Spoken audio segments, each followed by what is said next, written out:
What was I going to tell you? Oh yeah, no, that's just a name-dropping story. I'll tell you a different story. Well, I don't know.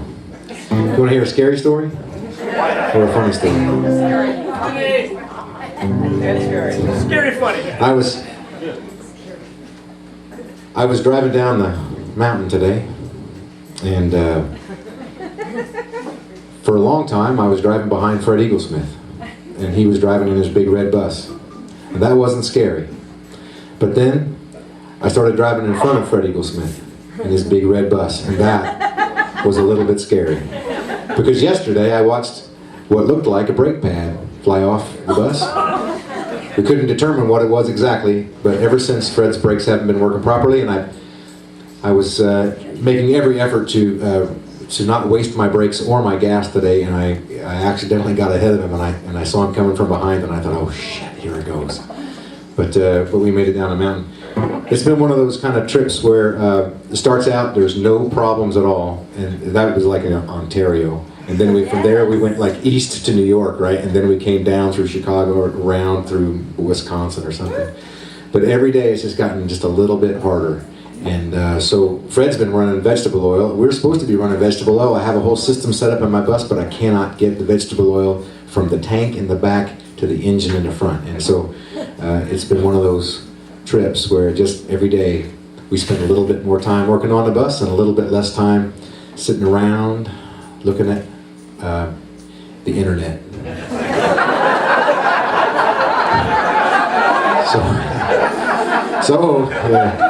If you wonder why we're a little bit dazed and confused, that's why. Fred spends almost half of his time under either his bus or my bus, and I spend about half of my time looking through the engine down at him. So anyway, I appreciate all his help, and if anybody knows anybody with a specialty in pumps and filters, I could talk to them after the show. That'd be great.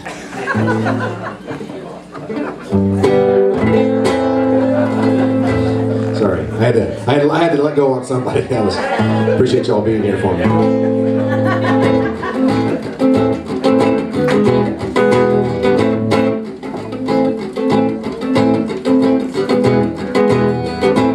I ran out of gas at Eagle Pass, so close to the big brown line.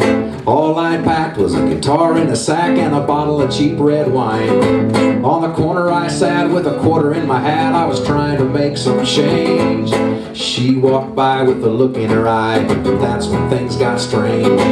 Across the street, in the crowd of feet, two dice rolled up 11. Two beady eyes full of pain and lies in the car with the engine revving.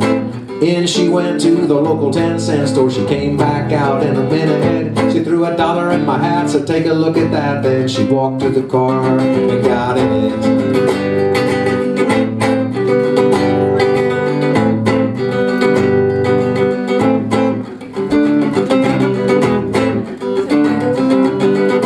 So I looked at the note, I saw what she wrote as the car rolled across the Rio. It said, I marry a man with blood on his hands, Saturday night in Saltillo. I should have known better than to try to go get her. It was trouble made to order. But I sold my guitar, I gassed up the car, and I headed straight for the border. I broke my parole the minute I rolled past the Office of Immigration. The Texas state line was a prison of mine per the rules of my probation. My dear sweet wife had lost her life in the fight and sent me to jail. A cop had run in front of my gun, and the judge, he held me without bail.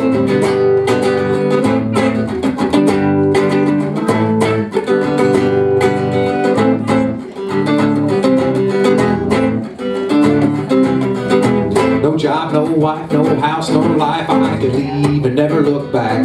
I had 24 hours to find that flower. I followed along their track. Yes, I went down to that mountain town. I parked somewhere in the middle, but churches abounded as I walked around looking for clues to that riddle. I found their car, it was parked not far from a church with a mission for the poor. The priest there said I could work for a bed, and he had me a mop on the floor. They were bringing in flowers, it was just 2 hours till the wedding bells would chime.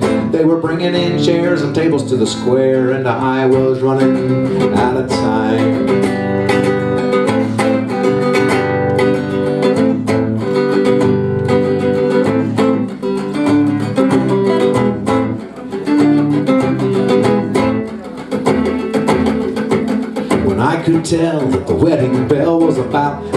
gets told. The ladies in Wade had met their date. She was about to take that stroll.